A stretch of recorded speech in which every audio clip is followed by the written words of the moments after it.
Everyone, I am about to introduce author Lynn Vincent, and you guys all know her from her book Heaven is for Real, which was on the New York Times bestseller forever. But she has a brand new book coming out called Indianapolis, about the USS Indianapolis, a warship back in World War II. It sank, and I didn't even know the story, so I was so happy to read this book. When I saw the book, I was like, I know I want to read it, and it is amazing. It is beyond amazing. She is a Navy vet. She served during the Desert Shield, Desert Storm time, and we're going to talk all about that. So, everyone, here is Lynn.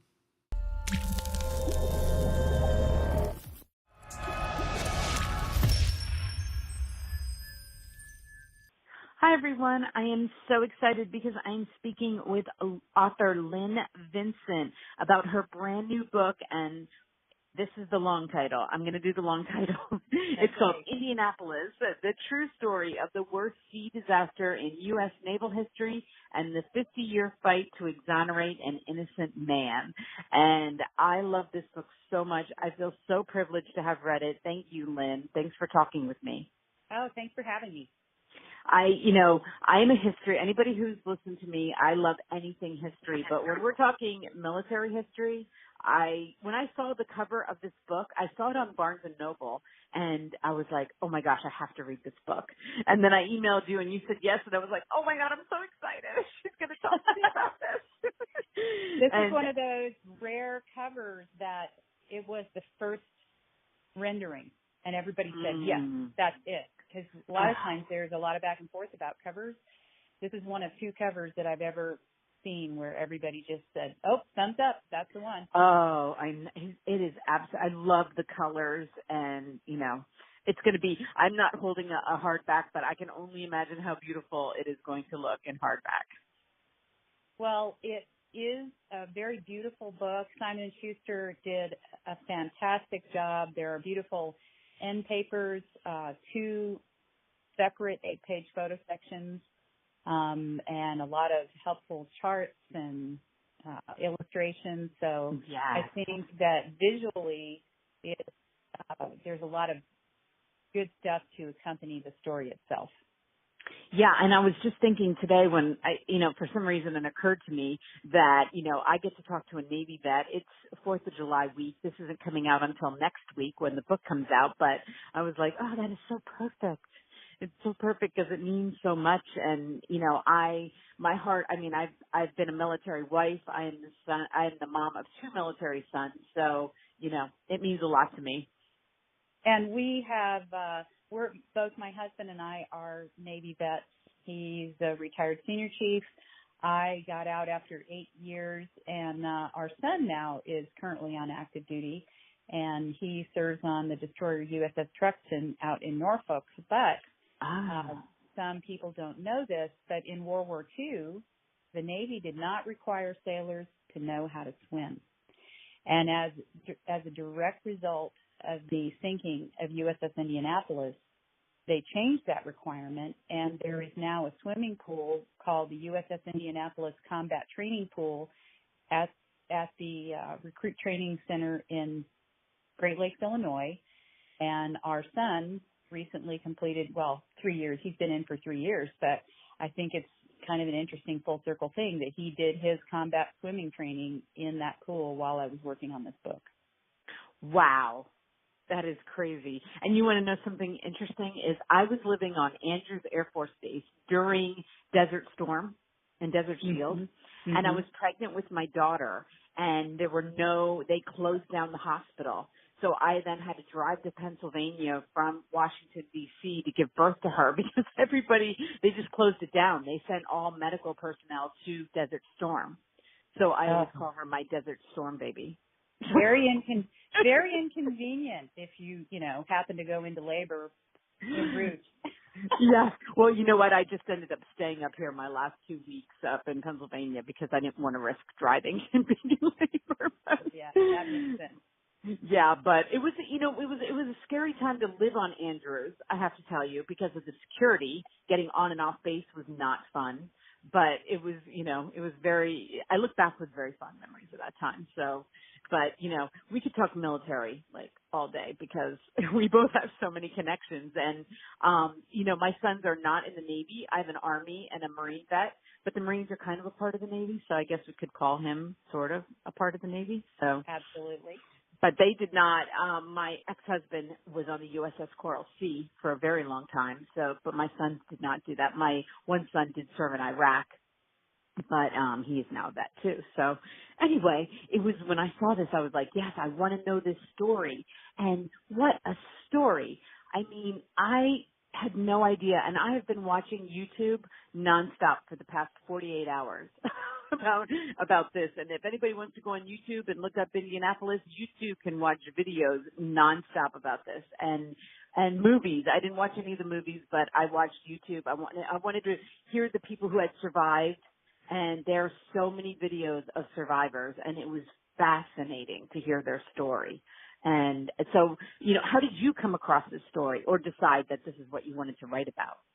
Well, I really do believe that God guides me to my next story. And back in 2011 or so, I had been praying to come across, and these were my words in my prayers, an iconic World War II story, quote unquote.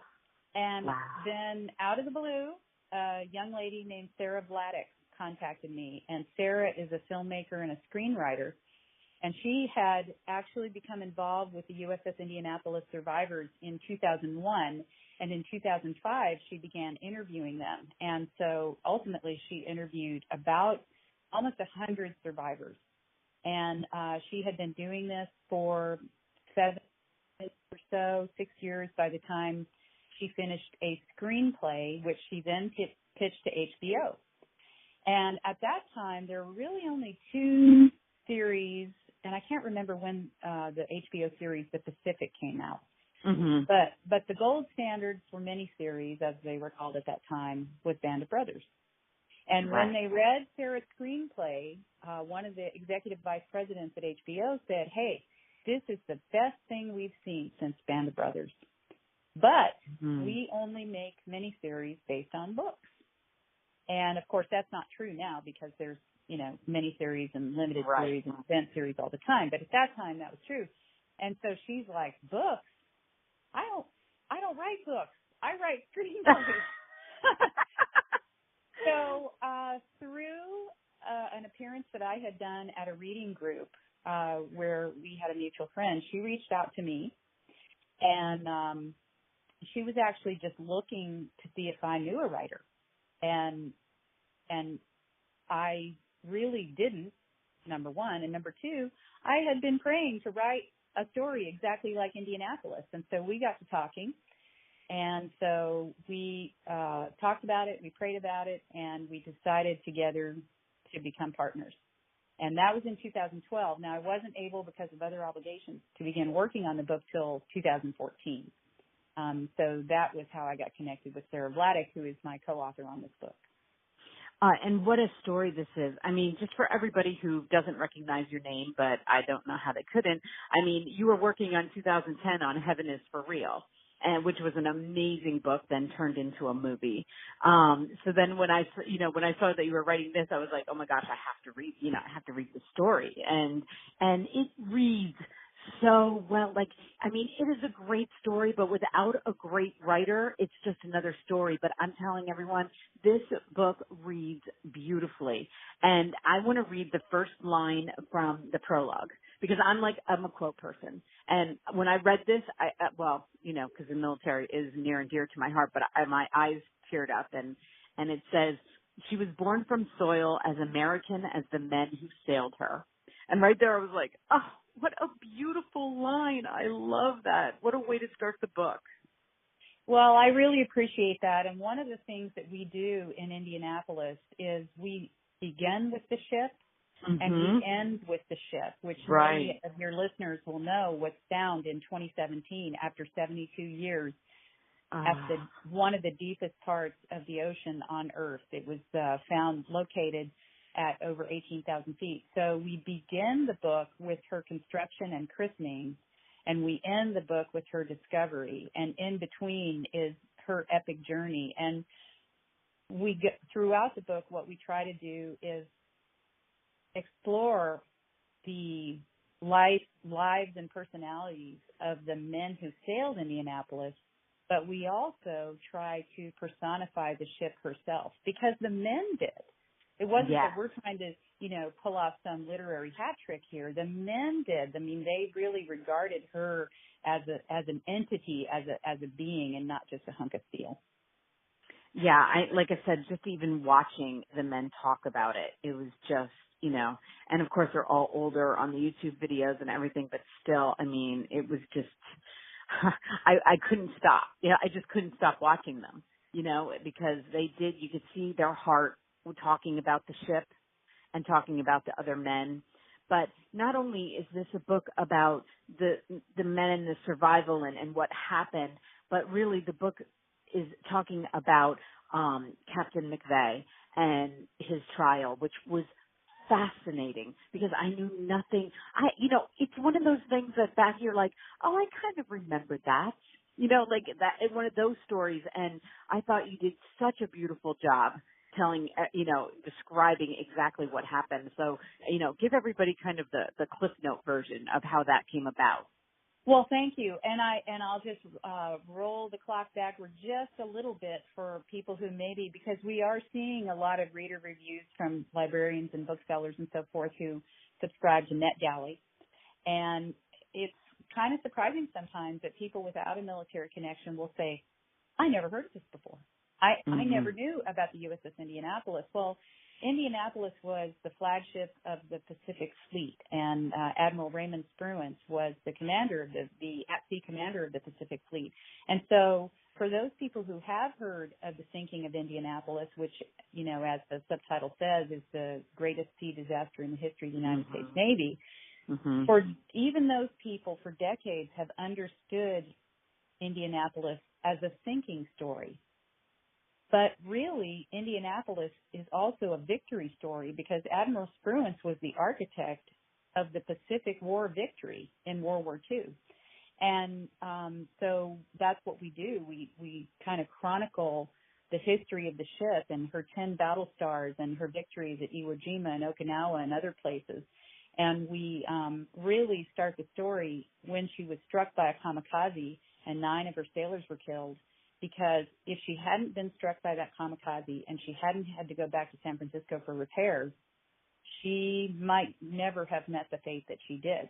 Instead, she did. She went back to Mare Island.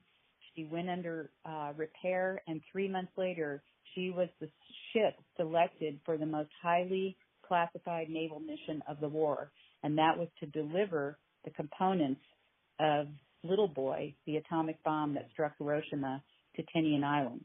Now, the men on the ship did not know what they were carrying. Not even Captain McVeigh knew what they were carrying.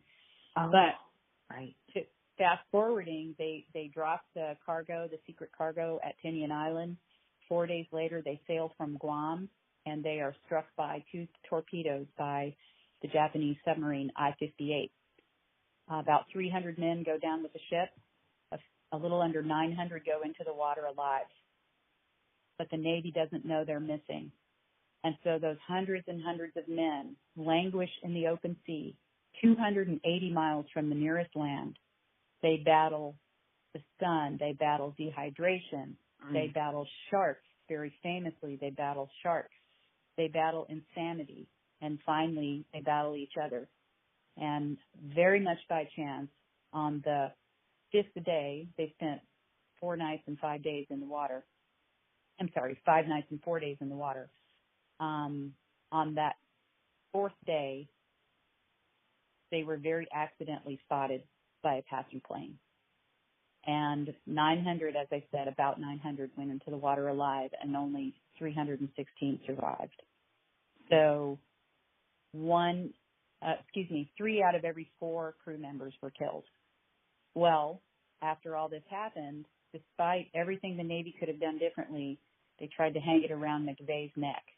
And in fact, they did hang it around McVeigh's neck. He was court-martialed for negligently hazarding his vessel by failing to zigzag, which was an anti-submarine technique. and they convicted him. And then for the ensuing 50 years, the survivors fought to clear their captain's name, and the story doesn't end until 2001 when they actually achieved their goal. Yeah, it was such an amazing story. And I did watch some parts of the movies, because several movies have come out about this. But of course none recently. And so now, you'll get your mini series, I guess, right? We hope so. That would be amazing, because this was, to carry on the rest of the story of McVeigh. I mean, it was just, the trial, watching the trial on the movies of when he got convicted was just heartbreaking, and the fact that they had called in the commander from the Japanese sub, and watching that part and then reading about it and just, is crazy. So, what a story for everybody to know. Yeah, I really like the way Booklist summed it up, for readers who are thinking, well, do I really want to, read this book? I mean, I couldn't have summed it up better if I had been trying to tell everybody what was in the book myself, but this Booklist reviewer said it this way: sea battles, adventures, the secret mission to deliver the components of the atomic bomb, tragedy, disaster, an epic ordeal, sharks in the open ocean, courtroom drama, political intrigue, and the uphill battle by the band of survivors to exonerate the ship's captain. That's what the book is about. Wow. I know, you did a good job, right? That was really well written. I thought so. I was like, thanks. Now when I need a summary, I'll just use yours. Yeah, that is amazing, because there is so much in this book. It is like, it's so packed with, and I love World War II stories also. I love a good World War II story, but when you find a story like this, I think it's amazing that you were praying for it, and I don't know that you could have possibly have gotten a better story. I really, I just don't. I don't know. I mean, there's just so many components to it. I don't know that I could possibly have gotten a better story either. And this was really my first time writing historical nonfiction, and I just absolutely fell in love with it. I fell in love with the archival research process.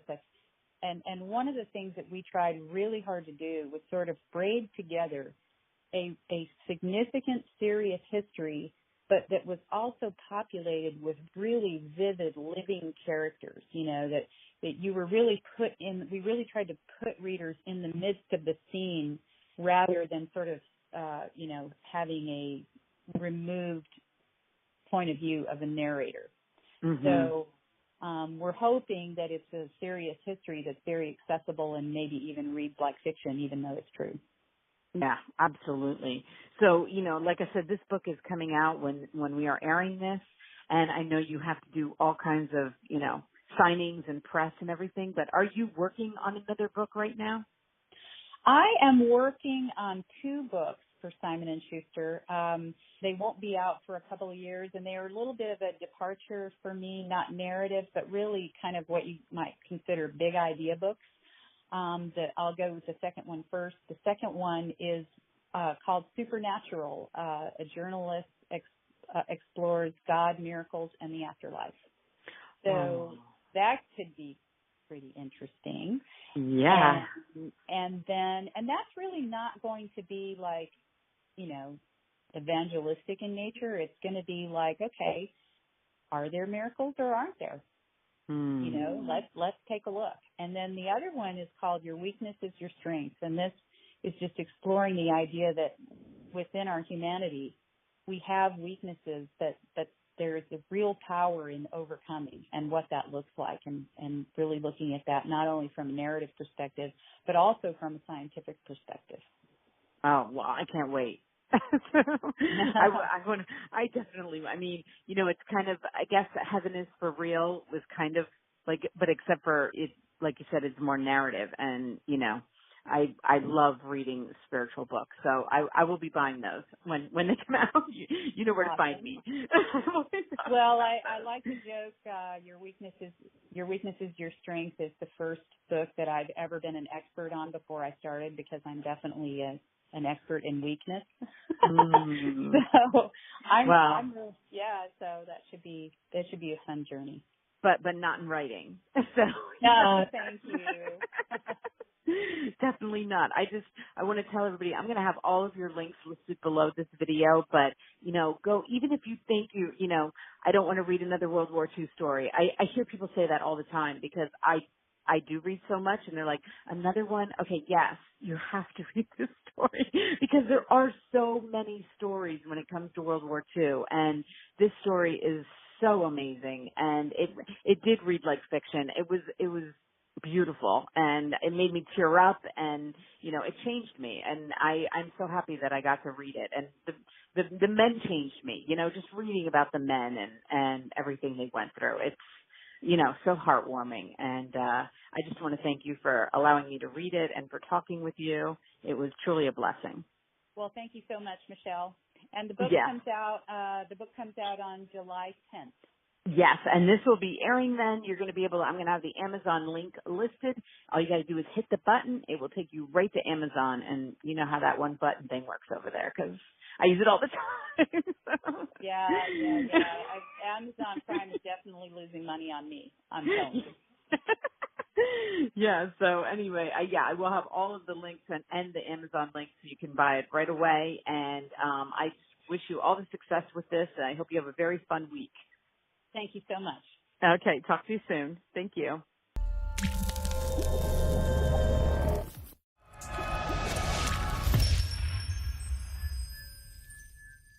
Hello everyone. If you made it this far, you listened to our entire interview. I could have talked to her for another half hour. It was such an amazing book to read, okay? I really didn't know anything about the USS Indianapolis until I read her book, and I am so happy that I did. So thank you so much, Lynn, and I want to thank everyone for listening. We will be giving away a copy of this book on Instagram today. So I will have the Instagram link listed below. You can go there, and if you want to win a book, the cover is beautiful. You can see the cover when we began our interview, and it's absolutely beautiful. And let me tell you, it's a great book to add to your collection. So thanks, everyone.